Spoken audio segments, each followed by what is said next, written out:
Thank you to the Tsai for hosting a fantastic event. Today's panel is lessons from the last cycle. So what survives the shakeout? To the left of me here are some fantastic and incredible panelists to kind of go through here. To my first left would be Randy Little, partner of 50T Funds. Then we have Francesco Filia, founder and CEO of Fasanara Capital. Ben Tsai, co-founder and president of Wave Digital Assets. And then Chris Zuehlke, global head of Cumberland. So very first question to kind of get us kicked off here, let's talk about the macro retro perspective. So each of you have seen multiple cycles in crypto, but what single lesson, and I'll have each of you kind of go down the line here, from the 2021 to 2022 most reshaped institutional participation today? Yeah, I can go first. So I tackled this from a couple different perspectives. From a, let's say, more retail trading perspective, I think people have started to ask where the yield comes from more. That was a source of a lot of issues, some of the primary issues that we saw in the last cycle, even though I think the same mistakes are still being made to some extent. We're a growth equity fund. I think from the perspective of a growth equity allocator, I think that there's a much higher bar for diligence. I think that there's a much higher scrutiny in terms of valuations, like valuations that you're willing to pay, because I think that what really created a lot of dislocation in the market, which I'm sure we'll get into a little bit later, is companies that raised at way too high levels. Their cap tables were upside down, and it created a lot of issues. It contributed to a backlog at M&A, which prevented more liquidity coming into the space. It turned the cap tables upside down, so it's very difficult to raise. It creates problems with employees, and that's taken years to work through. For us, we are an asset manager, so I come from the perspective of asset management, and one of the things that macro in crypto taught us is counterparty credit risk. You know, that's a big one, right? If you flip back to 2022, right, there was quite a few macro shocks that shook the market back then. And you had, in a single year, one of the largest decentralized exchanges, going bust, one of the largest stable coins, and one of the largest, centralized exchanges. And so, I think that we learned back then that, we couldn't in full trust counterparties. And so since then, many things have evolved. Today, there are off-exchange settlement techniques, for example, that they make the job easier. But definitely, as you want to build asset management in crypto in a stable, sustainable, scalable way, you got to be super aware about the counterparty credit risk. And that's, I think, one of the biggest lessons learned in recent years. Yeah, I think the previous speakers, brought up some really good points. I think one of the other ones that we've been looking at a lot is really with regards to the infrastructure of what we can do in terms of monitoring that risk. I think when we first started, a lot of the tools that we're currently using weren't really available, and they're starting to come online, and we're actually very happy and excited to see that in terms of tracking, in terms of accounting for where assets are, how much they're worth, and what's happening to them. I think crypto adds to the complexity by being 24/7. So, we don't have enough people to sit there and watch it 24/7 across our whole book. So, having automated tools, having, automatic triggers, especially on the DeFi side and so forth, really do help us monitor our risk much better. For me, it's the details matter. It sounds kind of simple, but I think that lesson was learned the hard way by a lot of people. And as institutions start to enter into the space, their use cases are going to be defined by those details. Contrast that with the narrative that kind of governed crypto for a lot of 2021 and 2022. I'm guessing you're going to hear a lot about people talking about tokenization over the course of the day. And how do you properly tokenize something to ensure you have a security interest perfected and can kind of actually have legal title claims to it. I think another one you're going to hear a lot about is privacy. Privacy is an incredibly important topic, but how do you do it correctly? ZK is a powerful thing, but without transparency into what's happening behind the scenes, how can you ensure your regulatory requirements And so like coming up with the correct way to handle privacy is, again, the devil's in the details, and that's where institutions are going to be focused going forward, I think. Fantastic answers. So transitioning into structural and institutional shifts, Ben, you had mentioned infrastructure. So let's kind of pull that thread a little bit more. Chris and Ben, this question's for you. So compared from what the industry had in the last cycle, what true infrastructure upgrades over the past 18 months have de-risked digital assets for institutions?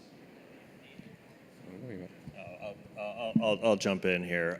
Yeah, I mean, I think we're working with a much wider set of service providers in terms of custody, in terms of tracking, in terms of accounting and audit and so forth. There's actually a much wider bench or a much deeper bench of service providers who are providing, I think, much better service. We're seeing things in much more granular detail. We're having better analysis tools for the risk management side, and I think it's really maturing in a more institutional way compared to when we first started, where a lot of tracking is on spreadsheets. We just have to call people to get pricing on certain things, and I'm actually very impressed by the amount of progress we've made in that space.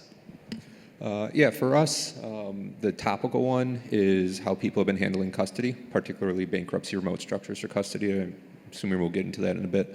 But I think that was a big step, recognizing what proper custody, what QC looks like in this space versus kind of pre-funding with spot assets on exchanges. I think the other is a big push towards well-designed infrastructure for institutional use cases. One of the things that we've been participating in is kind of trade financing transactions on a blockchain called Canton. And this offers privacy, composability, and kind of sovereignty, and to the point where we now have traditional institutions, DTCC, SocGen, BOA, us, a handful of other firms, conducting repo transactions on the weekend, all under a GMRA, all using like treasury that is held at DTCC, like with the ledger of record being Canton. Like these are real infrastructure advancements that it takes time to build. And for me, what's been very kind of eye-opening is the interest and the willingness of the institutions to lean in now that those details on the infrastructure side are really starting to be sorted out in kind of a thoughtful way. So keeping with the counterparty thread here, Francesco and Randy, curious your thoughts. Counterparty contagion was 2022's wake-up call. Do you think we're genuinely behaving differently, or are we just relabeling risk nowadays? Again, I would approach that from a couple of different perspectives. I think in terms of thinking about contagion, I think there's, within the DeFi space, I think that there's still a lot of contagion that's possible. We've seen that just within the past couple of weeks. I don't think that the contagion risk is well monitored today or well understood. I think it can be, and I think that there will be tools that will come about that highlight that prevent contagion risk. But I don't think that exists today. Yeah, I agree. Like a contagion can still, of course, happen. It does happen in TradFi markets since ever, right? Since the history of time. So, like, it's not going to be like it's going to be something that must be acknowledged and must be ready to navigate through, also within crypto. And I think that what changed dramatically from 2022 is the availability of good tools, good counterparties, good service providers that was probably not there before. Today there is a lot more that can be utilized to mitigate a lot of those risks. And for example, if you go back to the counterparty credit risk, prior to 2022, you could only really simply diversify. There was not much else you could invent, to mitigate the risk of your counterparty. There will be a lot that you can do to depress the price volatility, but not a lot you can do to mitigate the counterparty credit risk in addition to just diversify away and have no more than 20% each time. Like a very simple rule. Except one of the exchanges that defaulted was the second largest. So that alone wouldn't insulate you from huge volatility coming from the counterparty. Today there is off-exchange settlement techniques. There is a lot of other tools that you can utilize. So the market is maturing, not clearly to the point where shocks and volatility is never to be seen again. Like the flash crash of a few weeks ago is there to prove it, right? Happening from, amongst other things, the largest exchange. Yeah. I was just going to add that we've seen on-chain and off-chain activities start to integrate, which actually makes it harder because on-chain is easier to monitor, but then it's unclear what activities are happening off-chain, and especially as you see RWAs come into the picture, then bridging those two worlds and understanding kind of what's going on with the collateral, making sure that the collateral is perfected, making sure that these are actually real native digital assets in addition to all of the financial engineering that happens on-chain. So staying on this train of thought, is infrastructure risk the new credit risk? And anybody here can answer this. And the reason why I'm pulling this thread is with the recent AWS outage a couple of weeks ago, there's a heavy reliance on third-party clouds within the industry. Do you see institutions moving more towards on-prem, bare metal with any of their infrastructure, or diversifying cloud infrastructure? Or are we going to continue this reliance going forward? I'll take that. I think that's the direction of travel. If you compare that to traditional exchanges, they're all kind of on-prem data center, allows people to kind of co-locate with kind of dedicated fiber to connect into them. There's reasons for that, right? There's also reasons to have a cloud-based solution, but over time, I think, we have this phrase, markets are Darwinian. Over time, people will recognize that there's a value in having that sort of resiliency in your infrastructure. And my gut is they'll just offer side-by-side solutions, to allow the customer to pick what's best for them. But I think it kind of goes a level beyond that. The infrastructure risk that I think is kind of at the forefront right now, particularly around the events of the 10th, is things like what happens when deposit addresses are frozen in an exchange and you can't necessarily put additional collateral in place in time, and how do you manage that? Or something like ADL. How do you think about ADL being applied during a period of stress? These are important topics to talk through, and in my mind are all part of the infrastructure conversation. But getting back to the point I said earlier about the details matter, the fact that those are the conversations we're having right now means that some of those further upstream problems have been addressed or are in the process of being addressed. So I think that's a really important step in the overall evolution of the system. All right, so transitioning into asset and strategy survivors. So across CeFi, DeFi, staking, and real-world assets, which business models are proving the most durable right now? And anybody can answer this one. I'll jump in for a bit. I don't know about durability, but we're seeing growth in the DeFi space. We're doing a lot more in the DeFi space, and that's something that our client base, which is more on the protocol side, are really interested in us having help with. It is a nascent market. It's still quite small compared to the rapid growth in the RWA space, compared to the existing kind of CeFi space.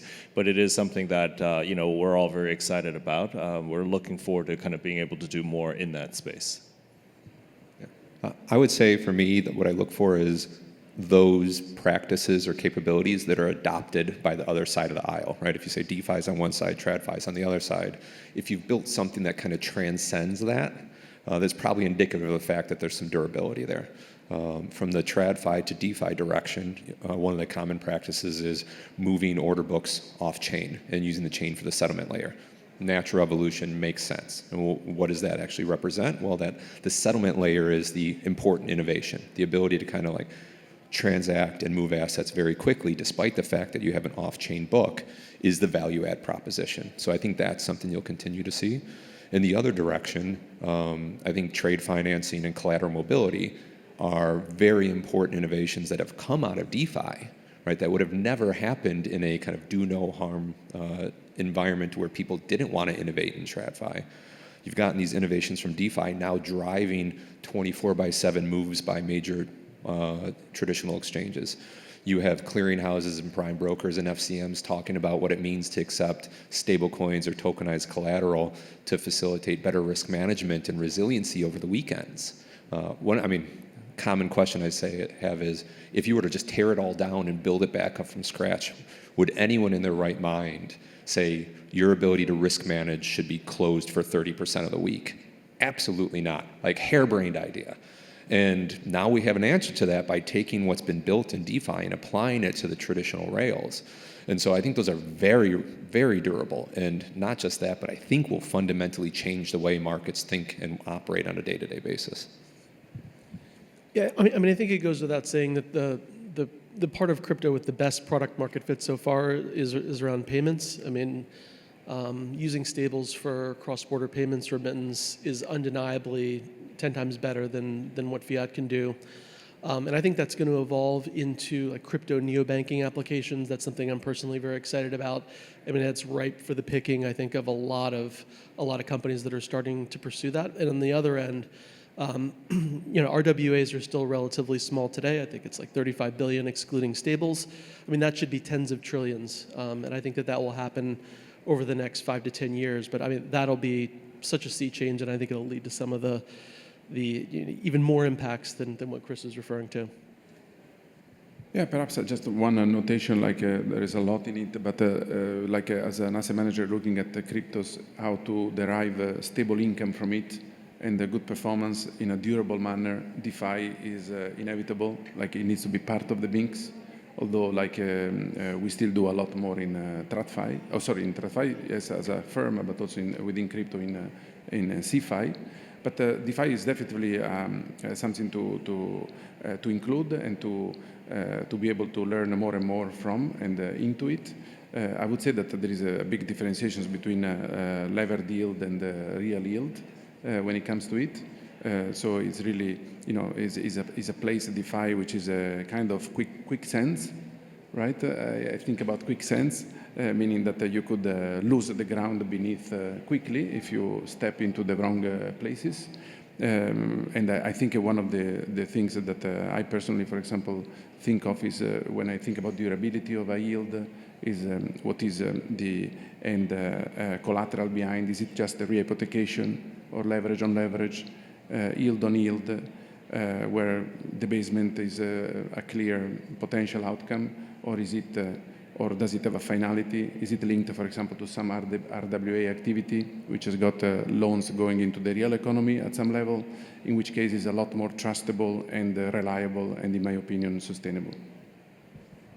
Great. So transitioning into institutional capital risk appetite. This question is for Ben and Chris. Are we finally importing TradFi discipline, so talk about redundancy, segregation, diversification, into crypto operations? Jump in? Sure. Yes. I don't know if finally is the right word, though. We kind of look back on 2021, 2020, or really any cycle before then. And oftentimes one of the questions that we get and some of our contemporaries get is like, well, how did you manage it? And the answer is pretty simple. Risk management.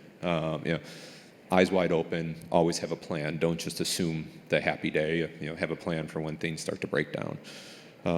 But I think as we think this kind of like these lessons being applied more broadly, it's happening in various different verticals. I remember when we first proposed an ISDA to govern bilateral OTC options transactions with some counterparties in 2020, probably 2020.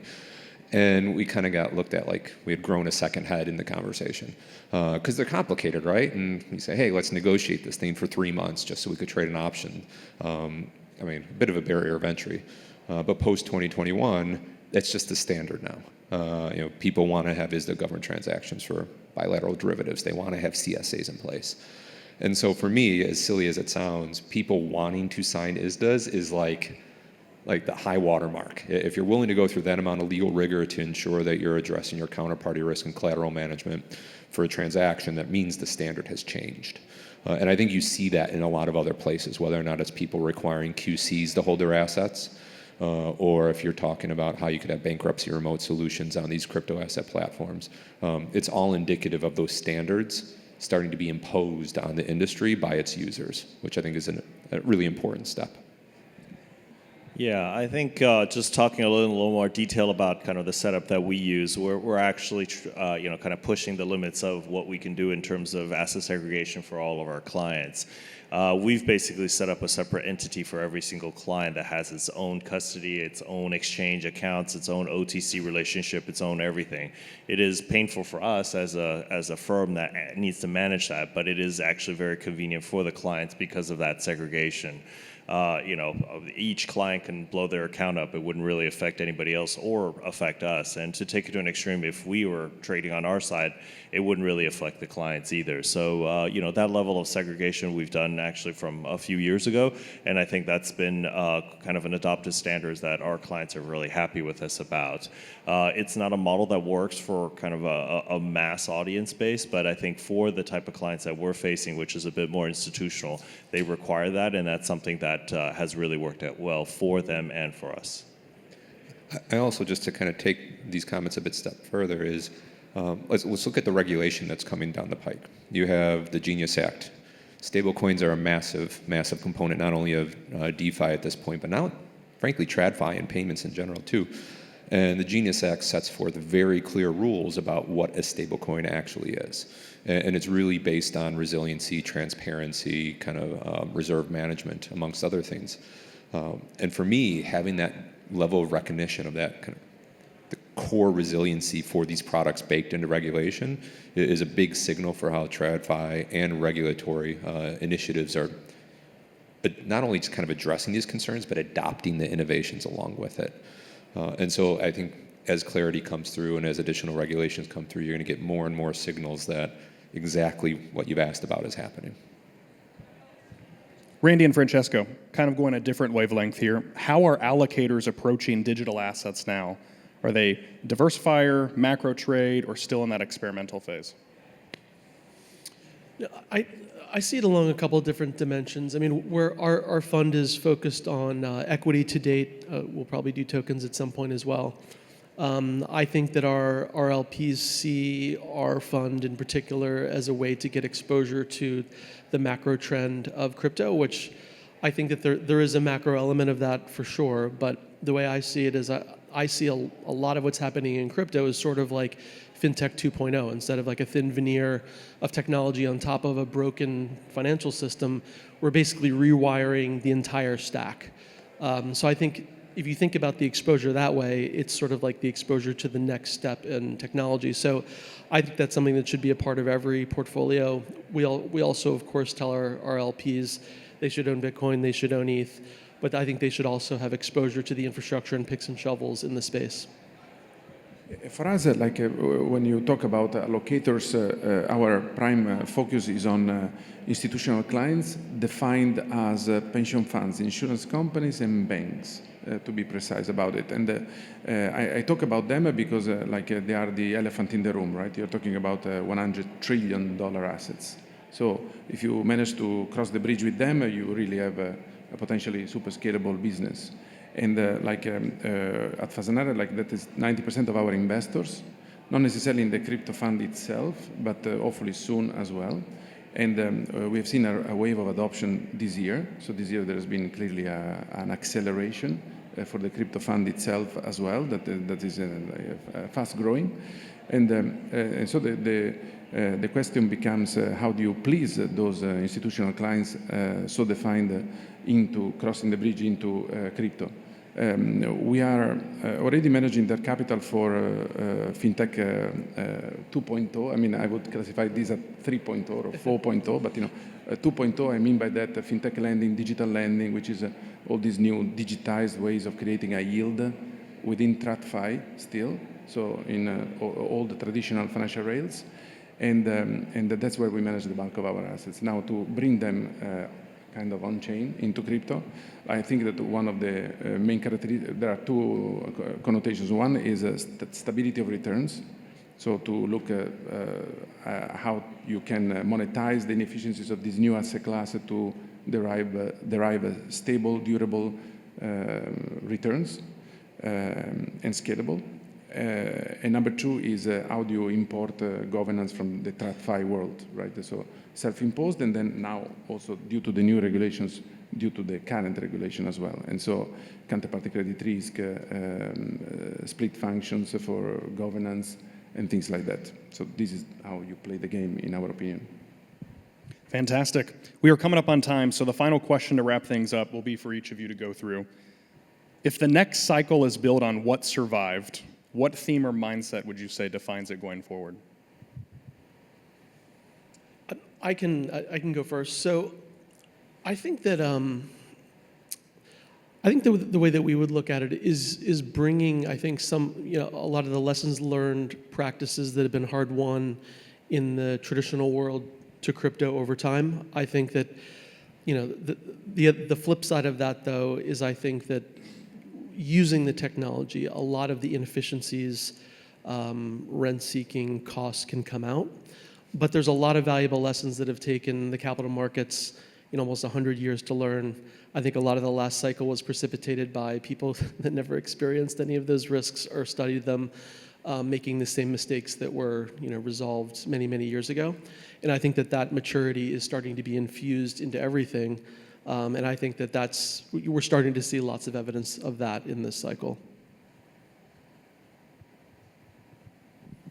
I guess I'll jump in next. I agree with Randy's statement there with regards to really a transition of having adopt more of the financial experience that has been built up over the past few decades. I see a lot more institutional kind of TradFi people moving into the crypto space, and they're coming in with that experience base, which I think is very good. I come from a TradFi background, and when I first started in crypto, I was kind of the odd one out in talking about risk management, talking about some of the more TradFi practices, but I think we're seeing a lot more of that right now. We're seeing that even in the protocol and the technology side, there's a lot of TradFi people coming in and really building rails and improving that. So from that perspective, I think we will see that adoption, and I'm actually very excited by that. I think there is a lot of wisdom to be gained from decades and centuries of experience in the TradFi space that could really help the crypto world. At the same time, crypto is bringing new tools to these people to be able to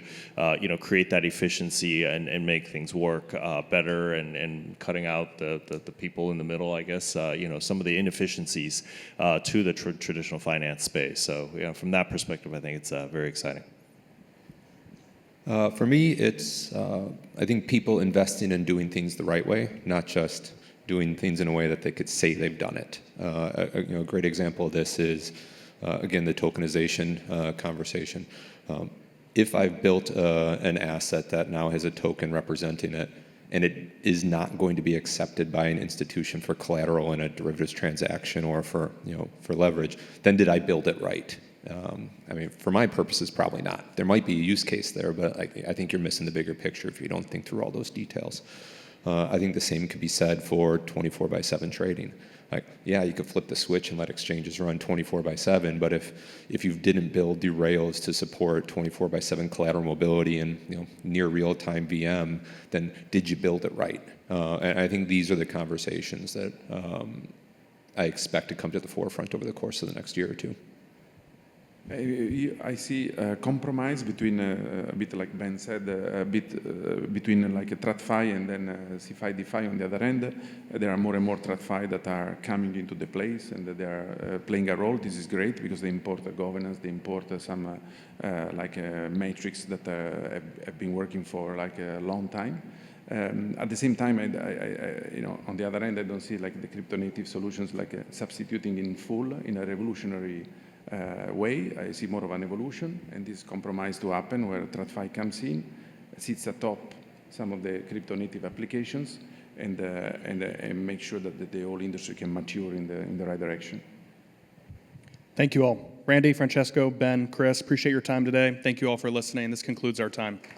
And thank you to the Tsai.